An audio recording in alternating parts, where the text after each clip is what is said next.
మీ ఎలాంటి వ్యాపార ప్రకటనలకైనా వెంటనే మా ఛానల్ సంప్రదించండి. అందరికీ నమస్కారం, నేను శిరీష. ముందుగా అందరికీ శ్రీ పరాభవ నామ సంవత్సర ఉగాది శుభాకాంక్షలు. ప్రస్తుతం మనతో పాటు ఉన్నారు ప్రముఖ జ్యోతిష వాచస్పతి బ్రహ్మశ్రీ పోతుకూచి చంద్రమౌళి శాస్త్రి గారు. గురుగారితో మాట్లాడదాం. నమస్కారం గురుగారు. ఓం శ్రీమాత్రే నమః. గురుగారు, ముందుగా మీకు ఉగాది శుభాకాంక్షలు అండి. మీకు వీక్షిస్తున్నటువంటి ప్రేక్షకులందరికీ కూడా శ్రీ పరాభవనామ సంవత్సర శుభాకాంక్షలు. గురుగారు, ఉగాది అనగానే మన తెలుగింటి వారందరూ గుర్తుకొచ్చేది జాతకాలు. ఈ సంవత్సరం మాకు ఎలా ఉండబోతుంది, ఎలాంటి జాగ్రత్తలు తీసుకోవాలి, ఆర్థిక పరంగా ఎలా ఉంటుంది, ముఖ్యంగా ఆరోగ్య పరంగా కూడా ఎలా ఉంటుందని. సో ముఖ్యంగా చూసుకుంటే మరి ద్వాదశ రాశిలో అయిన కన్యా రాశి వారికి ఈ నవగ్రహాల ప్రభావం ఈ సంవత్సరంలో ఎలా ఉంటుందంటారు? ఓవరాల్గా ఎలాంటి జాగ్రత్తలు తీసుకుంటే ఇయర్ అంతా బాగుంటుందంటారు? ఓం నమో నారాయణాయ నమః. ఓం శ్రీం మహాలక్ష్మీదేవ్యే నమః. కన్యారాశి వారు ఎక్కువగా ఊహల్లో విహరిస్తూ వాళ్ళకి అనుకున్నది, మనసుకు అనుకున్నటువంటి సంకల్పం నెరవేరకపోయినా, సరైనటువంటి కంఫర్ట్నెస్ అంటే సౌకర్యం లేకపోయినా గొడవలు పెట్టుకునే స్వభావం ఉంటుంది కన్యారాశి వారికి. అంటే వాళ్ళు అనుకున్నది జరగాలంతే. సరే, మా గ్రహస్థితులతో పని లేదు. జరగకపోతే మటుకు డిషమే. అంతటి వాక్ చాతుర్యత ఉంటుంది వీళ్ళల్లో. అందుకనే ఏదైనా బిజినెస్లు చేసేటటువంటి వాళ్ళకి అమ్మకానికి దగ్గర వీళ్ళని నుంచోబెడితే ఏ వస్తువునైనా సరే అవలీలగా అమ్మేసి డబ్బుని క్యాషింగ్ చేసేసుకుంటారు. మొత్తం వస్తువుని అమ్మేసేసి. అంతటి చక్కటి ప్రణాళికాబద్ధమైనటువంటి సిస్టమ్ నడుస్తోంది వాళ్ళకి. ప్రణాళిక ఉంటుంది. సరే, లాభ నష్టాల తర్వాత విషయం. ముఖ్యంగా ఈ కన్యారాశి వారికి సంబంధించి ఆ రాశిలో ఏ నక్షత్రాలు ఉంటాయి అని మనం అనుకున్నట్లయితే కనుక, ఉత్తర ఫల్గుని నక్షత్రము 2, 3, 4 పాదాలు, హస్తా నక్షత్రము 1, 2, 3, 4 పాదాలు, చిత్తా నక్షత్రము 1, 2వ పాదము. ఈ యొక్క నక్షత్రాల యొక్క సముదాయమే కన్యారాశి. అంటే రవి, చంద్ర, కుజ 3 మిత్రగ్రహాలు కలిసి ఈ యొక్క కన్యారాశిలో ఉండి అటు సంతానపరమైనటువంటి ప్రణాళికాబద్ధమైనటువంటి ఆలోచనాపరమైనటువంటి విషయాల యందు, అట్లాగే గవర్నమెంట్కి సంబంధించినటువంటి ఉద్యోగాదులకు సంబంధించి, లేకపోతే భూములు, స్థలాలు, వాటికి సంబంధించిన కొనుగోళ్ళు, అమ్మకాలకి సంబంధించి, అట్లాగే ఆరోగ్యపరమైనటువంటి కొన్ని అనారోగ్య సమస్యల గురించి, ముఖ్యంగా ఈ స్థానమే ఉద్యోగ సేవకా స్థానం అమ్మ. ప్లస్ నెగిటివ్గా తీసుకుంటే ఈ కన్యారాశి అనేటటువంటిది కొంచెం అనారోగ్యాన్ని కలుగజేసేటటువంటి, శత్రు రోగ రుణాలని వృద్ధి చేసేటటువంటి రాశి కన్యారాశి. మరి ఈ కన్యారాశి వారికి నక్షత్రాలు తెలుసు, నక్షత్రాలు రాశి తెలిసిన వాళ్ళకి కొంతమందికి ఏంటంటే అసలు ఇవేమీ తెలియవు, నా పేరు మాత్రమే తెలుసండి అంటారు. ఆ పేరుకి సంబంధించిన అక్షరాల వారు ముఖ్యంగా టో, పా, పి, పు, షం, నా, ఠ, పే, పో ఈ అక్షర సముదాయం కనుక మొదటి పేరులో, అంటే వారి పేరులో మొదటి అక్షరంగా ఉంటే కనుక ఈ యొక్క కన్యారాశిని వారు ఫాలో అవ్వచ్చు. మరి ఈ కన్యారాశి వారికి ఈ పరాభవనామ సంవత్సరంలో మనసు మీద వాళ్ళు ఎక్కువగా తీసుకునేది ఏంటయ్యా అంటే, నా ఆదాయం ఎంత, నా ఆరోగ్యం ఎంత అని. ఎక్కడ దీంట్లో కూడా ఎవడు పంచాంగంలో కూడా వీళ్ళు అనుకోరు. ముందు ఏ రాశి వాళ్ళు అనుకోరు. ఏ రాశి వారు కూడా నా ఆదాయం ఎంత అంటే 8, నా వ్యయం ఎంత 11. అయిపోయింది. నేను మీతో మాట్లాడిన గురువు గారు, నేనేం చేయంటా బాబు, దాంట్లో ఉన్నది నేను చెప్పతా. ఆదాయం 8, వ్యయం 11. కొంచెం వ్యయం తగ్గించుకొని ఆదాయం పెంచుకోకపోయినా పర్వాలేదు, వ్యయం తగ్గించుకోరా నాయన అని చెప్తాం. అలా కోపం వస్తుంది మా మీద. మరి రాజపూజ్యత అంటే గౌరవించేవాళ్ళు 3, అవమానించేవాళ్ళు 3. సర్లేండి, ఇప్పుడు మాకు ఆ రెండితో పని లేదు, మాకు ఆదాయంతో పని. డబ్బు ఉంటే అన్నీ కొనేయచ్చు సార్, డబ్బు ఉంటే అవతల వాళ్ళు కూడా మనల్ని పొగుడుతారు సార్ అనుకుంటారు. అరే నాయన, తిడుతూ పొగిడేది వేరుంటుంది. నిజంగా మనసులో మీ గురించి అన్వేషించి అభిమానించి పొగడత వేరుంటుంది.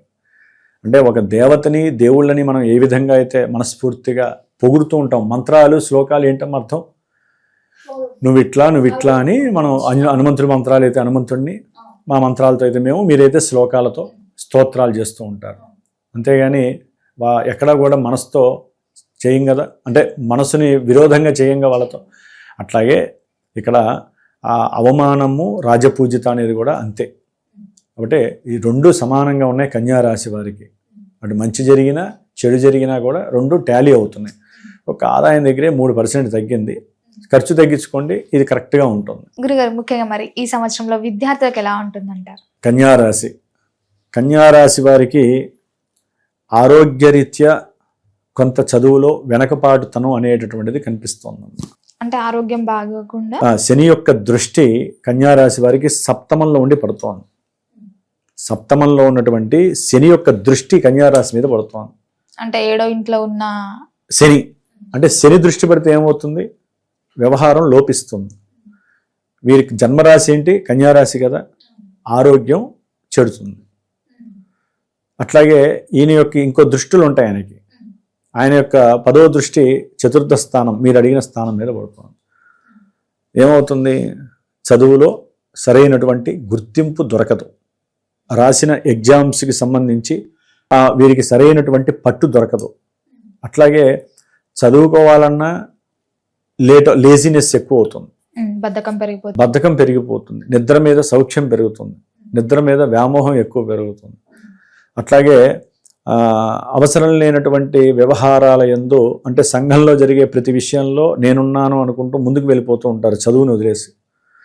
అంటే కొట్లాటలు, గొడవలు, ప్రేమలు, ప్రేమకి సంబంధించి పెళ్ళిళ్ళు, అవి జరుగుతాయో లేదో వీళ్ళకి తెలియదు, కానీ ఏదో ఆత్మవిశ్వాసం నాకు జరుగుతుంది అని, అంటే నేనే గొప్ప అనే ఫీలింగ్, ఏదో కోరికలు ఉంటాయి, నేను సంఘంలో గొప్పవాడిని కావాలి అని.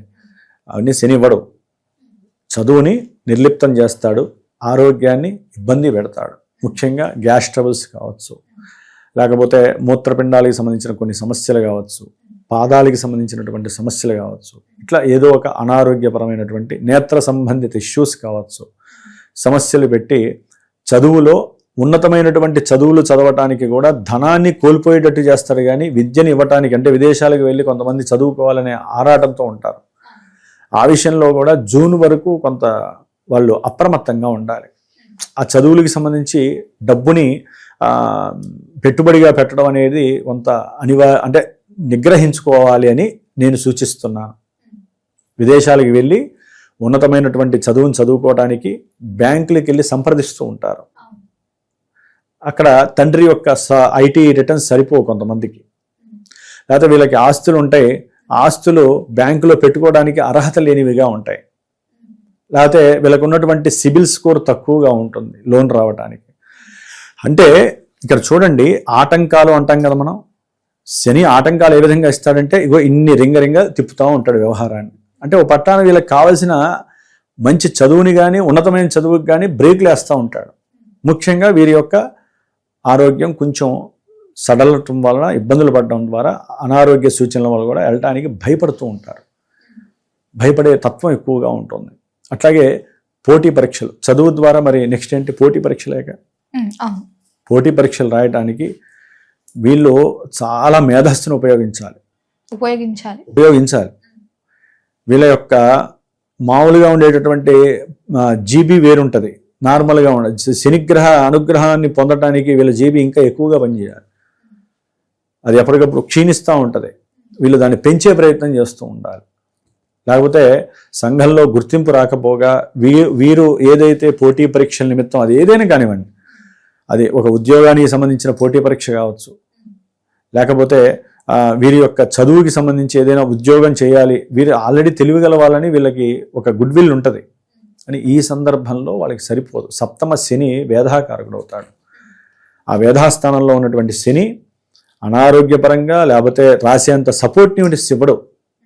బద్ధకంతో పాటుగా బుద్ధి మాంద్యాన్ని కూడా కలుగజేసేటటువంటి పరిస్థితి ఉంటుంది వీళ్ళకి, ఈ కన్యారాశి వారికి. అందుకని కొంచెం ఆటంకాలు ఉంటాయి కాబట్టి అప్రమత్తంగా ఉండాలి. సరైనటువంటి ప్రణాళిక ధోరణితో వీరు చదివిన చదువుకి, వారు పెట్టుకునేటటువంటి అప్లికేషన్స్, ఉద్యోగాలకు సంబంధించినటువంటి అప్లికేషన్స్కి కొంచెం వాళ్ళని వీళ్ళని అయిన వాళ్ళని కూడా సంప్రదించి ఉంటారు కదా, కొంచెం తెలివిగల వాళ్ళు, మేనమామలో లేకపోతే మేనత్తలో లేకపోతే చదువుకున్న బంధువులు లేకపోతే స్నేహితులు వర్గానికి సంబంధించిన వాళ్ళు, ఆల్రెడీ ఆ ఉద్యోగంలో ఉన్నవాళ్ళు ఉంటారు. వారితో కొంచెం సంప్రదింపులు చేసి ఎంత వస్తుంది ఈ ఉద్యోగానికి పెడితే, నా చదువుకి ఇది కరెక్టా కాదా అనేది ఇట్లా ప్లాన్ చేసుకొని ఓపిక్గా చేసుకుంటే మటుకు ఎక్కడన్నా ఒక టచ్ అయ్యే అవకాశం ఉంటుందమ్మా. ఏది విద్యార్థులకి విద్య ఎందు మాత్రము కొంచెం ఆటంకాలు, అశ్రద్ధ పెరుగుతాయి. కఠినమైనటువంటి మనసు చేసుకొని కఠినమైనటువంటి ఏకాగ్రత ఉపయోగిస్తే తప్ప చదువులో అనుకున్నంత రాణింపు వీరికి కలగదు శని యొక్క ప్రాబల్యం వలన. ఉద్యోగ వ్యవస్థలో ఉన్న వారికి ఎలా ఉంటుందంటారు? ఈ సంవత్సరంలో ఈ రాశి వారు ఉద్యోగం మారాలి అని ఆలోచన ఉంటే మారొచ్చు అంటారా, బాగుంటుందంటారా? ఉద్యోగంలో మార్పు ఆల్రెడీ వాళ్ళకి జరుగుతున్నట్టుగా సూచిస్తోందమ్మా. కన్యారాశి వారికి ఆల్రెడీ కొన్ని రోజులు బట్టి ఆ మంతనాలు జరుగుతున్నాయి.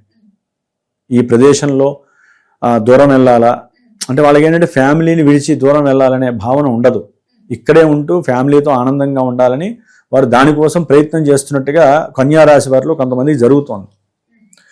ఆ ఉద్యోగంలో కూడా ఉన్నట్టుండి వాళ్ళలో ఆలోచనలు ఎట్లా మారుతున్నాయంటే వాళ్ళకున్న ఆలోచన ద్వారా కొత్త ఏదైనా బిజినెస్ పెట్టాలా, పెట్టుబడి పెట్టాలి, బ్యాంక్ నుంచి రుణం తీసుకోవాలి అంటే ఉద్యోగం చేస్తూ వీరికి వచ్చే ఆలోచనలు చెప్తున్నాను నేను. అట్లా కూడా ఆలోచిస్తూ ఇవన్నీ ఇప్పుడు రావట్లేదు, జాతకంలో వాళ్ళకి టచ్ అవుతూ ఉంటాయి. ఇవన్నీ టచ్ అయినప్పుడు ఇక్కడ ఆ గ్రహం చూపిస్తూ ఉంటుంది.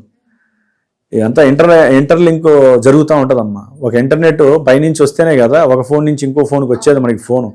అట్లాగే జాతకంలో ఉన్నటువంటి ఈవెంట్ వైజ్ ఏదైతే జరుగుతూ ఉంటుందో మరి వీళ్ళకి ఎట్లా తెలియాలి? మనకి లోపల ఉన్న రోగం లోపల ఉంటేనే కదా బయటికి ఏదన్నా జలుబు రూపంలోనో లేకపోతే మోకాలు నొప్పి వస్తుంది ఊరికి అదే పనిగా వస్తుంటే లోపల ఏదో అరిగిపోతానో లేకపోతే గుజ్జిపోతానే కదా వచ్చేది. అంటే ఆ నొప్పి అనేటటువంటిది మనకి లోపల ఉన్న రోగాన్ని తెలియజేస్తుంది. అప్పుడే కదా మనం వెళ్ళి ఏదైనా చేసుకునేది. అట్లాగే మన జాతకంలో ఏదైనా సరే ఈవెంట్ వైజు ఈ విధంగా జరగబోతోంది అనుకున్నప్పుడు మనకి ప్రత్యక్షంగా ఇప్పుడు గోచారంలో చూపిస్తూ ఉంటుంది ఫలానా గ్రహం. ఆ గ్రహాన్ని మనం పట్టుకోవాలి. అప్పుడు జన్మజాతకం దగ్గరికి వెళ్ళాలి. దశలు అంతర్దశలు చూస్తే గోచారంలో అవి ఏం చూపిస్తున్నాయో తెలుస్తుంది. అప్పుడు మనం వివాహం చేసుకునే కొంతమంది అంటారు వివాహ బలం ఉందా లేకపోతే ఉద్యోగం వచ్చే అసలు అవకాశం ఉందా? మీరు చూస్తేనేమో కన్యారాశికి 6వ స్థానంలో రాహు ఉన్నాడు, సూపర్గా ఉద్యోగం వచ్చేస్తుంది కదండి అని అంటారంటే వీళ్ళ ఆలోచనలు ఏమో వ్యాపారం మీద ఉంటూ ఉంటాయి కొంతమందికి, అందరికీ కాదండి. కాబట్టి ఉద్యోగ వ్యవస్థలో అయితే కనుక చాలా స్థిరమైనటువంటి అభిప్రాయంతో పనిచేస్తున్నారు. వాళ్ళకి వీళ్ళకి అవసరమైతే సహాయ సహకారాలు వీళ్ళకున్న ఆలోచనలు షేర్ చేస్తూ సంఘంలో కూడా కొంచెం కష్టపడి ఒక పేరు ప్రతిష్టలు తెచ్చుకునే ప్రయత్నం అయితే ఉద్యోగపరంగా వీళ్ళు చేస్తూనే ఉన్నారమ్మా. అట్లాగే ఉద్యోగంలో మార్పుల గురించి కూడా ప్రయత్నం చేస్తున్నారు. ఉన్న ఊర్లోనే చేసే అవకాశం కూడా ఎక్కువగా ప్రయత్నం చేస్తున్నారు. కాస్త డబ్బు వస్తుంది, ప్రమోషన్ వస్తే మార్పులు జరుగుతాయని. కానీ ఎక్కడో ఆలోచిస్తున్నారు. అది బంధువుల యొక్క బంధువులు చెప్పేటటువంటి మాట సరిగ్గా లేకో వాళ్ళ యొక్క ఫోర్స్ వలన అవుతున్నారు. రేపు జూన్ నుంచి అక్టోబర్ మధ్యలో ఎట్టి పరిస్థితుల్లో వీరికి చదువుకునేటటువంటి విద్యార్థులకు కానీ వ్యాపారపరమైనటువంటి ఇష్యూస్లో కానీ విశేషమైనటువంటి గుర్తింపు, లాభము, ఉన్నతమైనటువంటి చదువు యందు ఆసక్తి, వీళ్ళు చదివి రాసినటువంటి వాటిల్లో ఉన్నతమైనటువంటి గవర్నమెంట్ జాబ్స్కి సంబంధించిన పరిస్థితులు వీరికి పుష్కలంగా కనిపిస్తున్నాయి. అక్టోబర్ 31 లోపల గవర్నమెంట్ జాబ్స్ తలిగే ఛాన్సెస్ ఉన్నాయంటారు. కంపల్సరీ అవకాశాలు కనిపిస్తున్నాయి. కన్యారాశి వారికి లాభంలో గురుడు రావడం అంటే చాలా విశేషం అమ్మ. దానివల్ల వీళ్ళు ఆకస్మికంగా మూమెంట్స్ అన్ని ఫాలో అయిపోతూ ఉంటాయి వీళ్ళకి. అంటే ముఖ్యంగా వ్యాపారం మీద ఎక్కువగా వీళ్ళు శ్రద్ధ పెట్టడానికి అవకాశం ఉంటుంది. అది రియల్ ఎస్టేట్ వ్యాపారం కావచ్చు, ముఖ్యంగా దాని మీద ఎక్కువ ఉంటుంది. లేకపోతే జల పదార్థం మిల్కీ ప్రోడక్ట్స్ ఉంటాయి వాటి పరంగా కావచ్చు, లేకపోతే కంప్యూటర్ సాఫ్ట్వేర్ రంగానికి సంబంధించింది కావచ్చు, లేకపోతే వెహికల్స్, లేకపోతే మనకి ట్రావెలింగ్ బిజినెస్ ఉంటూ ఉంటుంది. ఆ ఊర్లు ఈ ఊర్లు తిరిగేటటువంటి ఉంటాయి చూసారు దూర ప్రదేశాలకి, వాటికి సంబంధించినటువంటి బిజినెస్ కావచ్చు. కాబట్టి అన్ని విధాల కూడా అనుకూలత అక్టోబర్ వరకు ఉంది. అక్టోబరు తర్వాత మరి గురుడు మళ్ళీ 12వ రాశిలోకి వస్తాడు. అధిచారం అని చెప్పాం కదా, 3 రాశుల్లో మారుతున్నాడు. ఏమవుతుంది? కన్యారాశి వారికి సింహంలోకి మహానుభావుడు వస్తాడు. అప్పుడు వ్యాపారంలో పెట్టుబడులు పెట్టడానికి వెనకడుగు వెయ్యండి.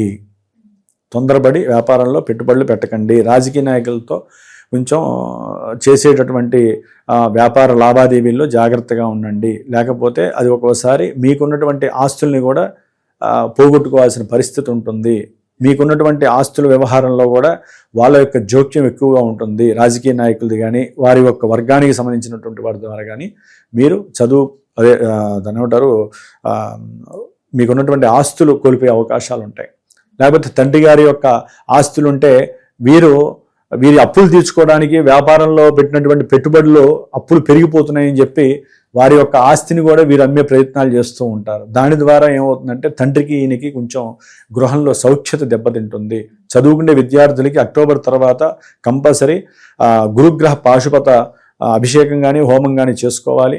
దక్షిణామూర్తి శ్లోకాన్ని నిత్యము చదువుకోవాలి. లేకపోతే ఉన్నతమైనటువంటి చదువులకి వీరు వేసినటువంటి ప్రణాళిక అంతా కూడా భంగం కలగడానికి అవకాశం ఉంటుంది.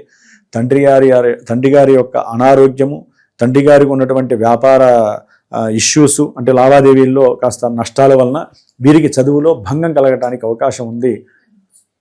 తర్వాత డిసెంబర్ 5 తర్వాత ఎప్పుడైతే ఈ రాహు పంచమంలోకి మకర రాశిలోకి కేతువు కర్కాటకంలోకి వెళ్తారమ్మా. కన్యారాశి వారికి కేతువు కర్కాటకంలో వెళ్ళడం చాలా విశేషమైనటువంటి లాభాన్ని ఇస్తుంది. అట్లాగే వీరికి కొత్తగా ప్రేమ చిగురుస్తుంది. ప్రేమలో వైఫల్యం కూడా చెందుతారు కన్యారాశి వారు. ఎప్పుడైతే రాహు అనేవాడు పంచమంలోకి వస్తాడో ప్రేమ వైఫల్యాలు కలుగుతాయి. పెళ్లి చేసుకుందామని సంభాషిస్తూ ఉంటారు. సరే మధ్యలో అంతకుముందు ఈ మధ్యలోనే బంధువర్గం వారి నుంచి కొంచెం వీరికి క్రాష్ అయ్యే అవకాశం ఉంటుంది. ఇప్పుడు ఆ ప్రేమ భంగం కలిగించేటటువంటి పరిస్థితులు కూడా కలుగుతాయి. అక్కడ దాకా వెళ్తారు కానీ జరగదు, అవకాశం జరగదు, రాహు జరగనివ్వడు. అట్లాగే షేర్స్ కానీ స్పెక్యులేషన్స్ కానీ లేకపోతే ఏదైనా జోదం కానీ పంద్యాలు కానీ వీటి ద్వారా ఏదైనా సంపాదించి వ్యాపారంలో లాభం పొందుదాం అనుకుంటారు. కానీ అక్టోబర్ తర్వాత నవంబర్ తర్వాత అది వెసులుబాటులోకి రాదు. గురుబలం లేకుండా అది జరగదు. కాబట్టి కొంచెం అక్కడ జాగ్రత్త పడాలి. లేకపోతే ఉన్న ఆస్తులు కూడా అమ్ముకునే ప్రయత్నం చేస్తుంది. వాళ్ళకి కాలేజీలు ఉన్నా లేకపోతే ట్యూషన్స్ ఉన్నా దానికి సంబంధించిన గృహాలు ఉన్నా కూడా మాతృవర్గం తరపున ఉన్నటువంటి ఆస్తులు కూడా అమ్మేసేసి వాటికి డబ్బులు కట్టేటటువంటి పరిస్థితి కన్యారాశి వారికి కలుగుతుంది. అంటే గ్రహాలు మారినప్పుడు ముఖ్యంగా సంతానపరంగా వీరికి జూన్ నుంచి అక్టోబర్ ఎండింగ్ వరకు కూడా అనుకూలమైనటువంటి పరిస్థితి. ఈ స్పెక్యులేషన్స్ కావచ్చు, సంతానం కావచ్చు, గృహయోగం కావచ్చు, వాహన యోగం కావచ్చు, విద్యాయోగం ఇవన్నీ కూడా ప్రథమార్థము ద్వితీయార్థము ఈ రెండింటి మధ్యలోనే కొనసాగుతుంది. జూన్ నుంచి నవంబర్ అంటే July, August, September, October, November 5 నెలల కాలం చాలా విశేషమైనటువంటి లాభాలని అన్ని విధాలా కలుగజేస్తోంది. ఏదైనా సరే మీరు టచ్ చేయగలిగితే జాతకాన్ని చూపించుకొని టచ్ చేసుకోండి.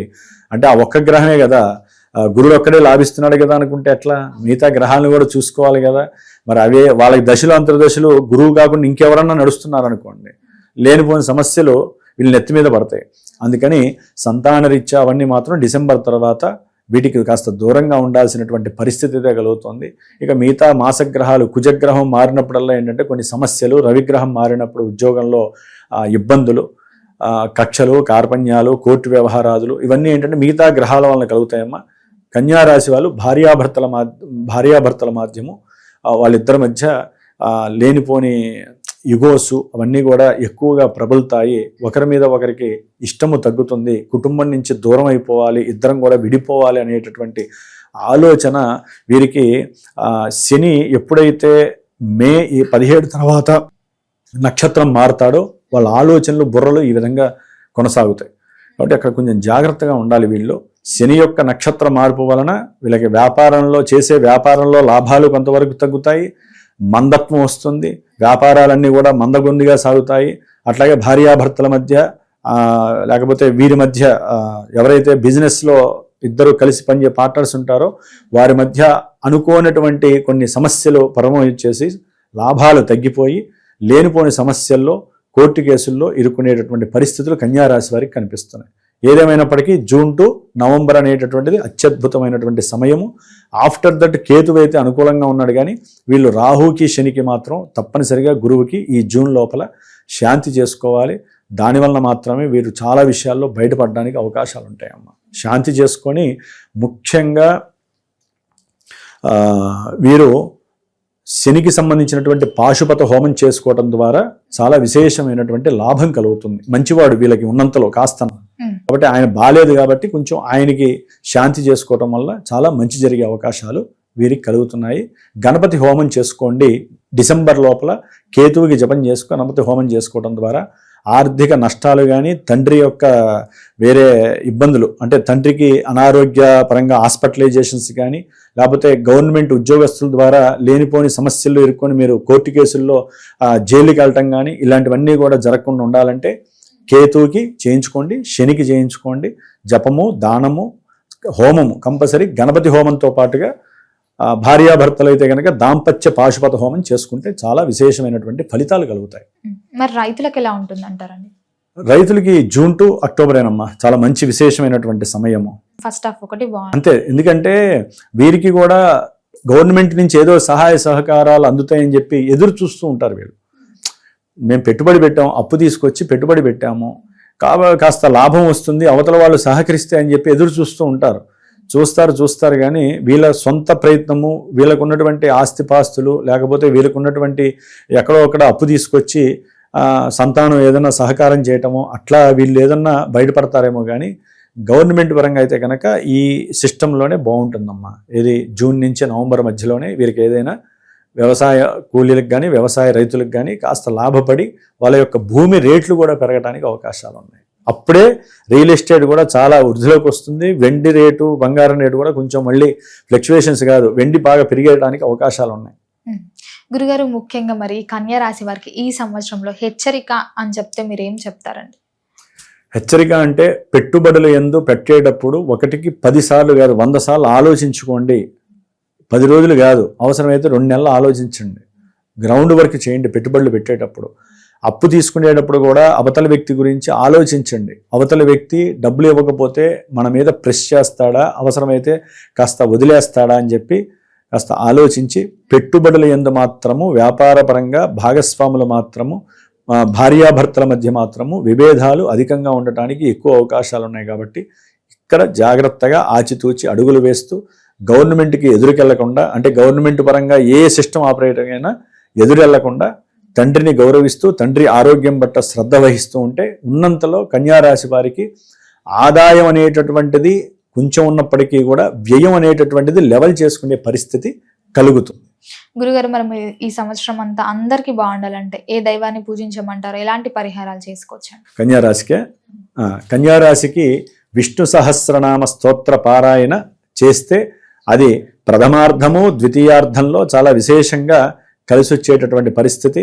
ఇంకా బర్డెన్స్ ఎక్కువ ఉన్నాయి, విదేశాల్లో ఉన్న వాళ్ళు బాగా ఇబ్బందులు పడుతున్నారు, వ్యాపారాల్లో నష్టం వస్తున్నారు అనుకుంటే మటుకు హనుమాన్ చాలీసా ఇంట్లో ఒక 14 మంది బ్రాహ్మణుల్ని కూర్చోబెట్టి ఒక 108 సార్లు చేయించగలిగితే కనుక, హోమం కూడా చేయిస్తే హనుమంతుడి హోమం ఉంటుందమ్మా, అది చేయించుకుంటే శని వలన కలిగేటటువంటి మనకి ఏలినాడి శని, అష్టమ అర్ధాష్టమ శని ఎలా ఉంటాయో ఈ కంటక వేధాశని అంటారు. ఈ శని దృష్టి పడితే వీరికి కొన్ని విషయాలలో ఇబ్బందులు పెరుగుతాయి. కాబట్టి ఆ తగ్గించుకోవడానికి ఆయనకి విష్ణుమూర్తికి సంబంధించిన విష్ణు సహస్రనామము, హనుమాన్ చాలీసా చదవటం, లేకపోతే బ్రాహ్మణుల ద్వారా ఏదైనా హోమాలు అవి చేయించుకోవటం, లేకపోతే అఘోర పాశుపత హోమం చేయించుకోవటం, ఇలాంటివి ఒకటమ్మ. వాళ్ళ యొక్క జన్మజాతకం ఉంటే దాంట్లో తెలిసి చేసుకోవటం, 10 రూపాయలు ఖర్చు పెట్టినా అది విశేషమైన ఫలితం. ఇవేంటంటే ఎక్కువగా ఈ రాశి ఫలితాల్లో వీళ్ళు ఎక్కువగా చేసుకోవాలి. ఇంకొంతమంది ఇలా కంటకశనిలో ఉంటే గబాల శనికి జపం చేసుకోవటం, దానం ఇచ్చుకోవటం, ఉన్నంతలో సింపుల్గా చేసుకోవడం. జాతకరీత్యా మాత్రమే ఏదైనా ఖర్చు అనేటటువంటిది హెవీగా ఉంటుందా, నార్మల్గా ఉంటుందా అనేది మాత్రమే బ్రాహ్మణుడితో పని అక్కడ ఉంటుంది. ఇవి మాత్రము ఈ గోచార ఫలితాలు ఎక్కువగా, ఎందుకంటే మారుతూనే ఉంటాయి. ఇక ప్రతి నెల ప్రతి వారానికి ఒకసారి బ్రాహ్మణి దగ్గరికి వెళ్ళి డబ్బులు ఖర్చు పెట్టుకుంటే కష్టం. కాబట్టి వారి యొక్క సలహా తీసుకొని ముందుకు వెళ్ళి అవసరమైతే పెట్టాల్సిన చోట 10 రూపాయలు పెట్టండి. నిత్యము అయితే కనుక మానసికంగా మీరు పూజలు చేసుకుంటూ గణపతిని ఎక్కువ స్మరించండి. మీకున్నటువంటి ఆత్మన్యూనతా భావము, ఇగో ఫీలింగ్స్ కాస్త పోయి గవర్నమెంట్ ద్వారా ఉన్నటువంటి కొన్ని ఇబ్బందులు, రుణబాధలు, సంతానపరమైనటువంటి లేమి తొలగిపోతాయి. గురుగారు, మొత్తం మీద ఈ ఏడాదిలో కన్యా రాశి వారికి ఎలా ఉండబోతుంది, ఎలాంటి జాగ్రత్తలు తీసుకోవాలి, ఏ దైవాన్ని పూజించాలో తెలియజేసినందుకు ధన్యవాదాలు. శుభమస్తు.